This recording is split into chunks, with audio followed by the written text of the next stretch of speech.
Hello, this is Mark Satterfield. Thanks so much for joining me. The topic today is how not to be intimidated by people who are wealthier than you, perhaps more successful than you, perhaps older than you. Look, if you're going to try to attract more affluent clients, that can be, a little intimidating. We all get that.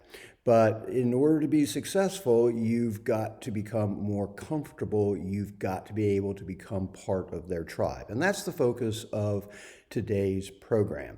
Now, specifically, what it comes down to, and we're taking a deep dive on this one particular issue, which is that the very wealthy like to associate, like to interact with people that they find interesting.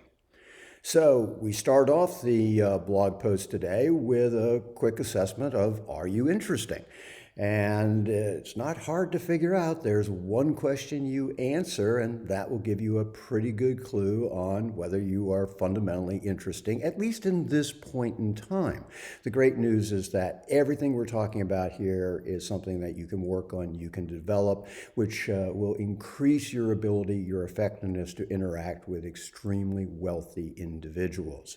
So answer that question, give that one some thought, and then we move into, okay, well, how can we become more interesting? And there's a few ways that we can go about doing that. And again, I explain this in more detail in the blog post. So I think you'll find today's program to be very helpful, particularly if you're using networking events, social engagements, and other kinds of one-to-one types of interactions with the affluent. I think this will be enormously helpful. So, as always, thank you so much for being a part of my community. It means the world to me that you find these videos and these blog posts to be helpful. And until we do have a chance to speak personally, this is Mark Satterfield. Bye for now.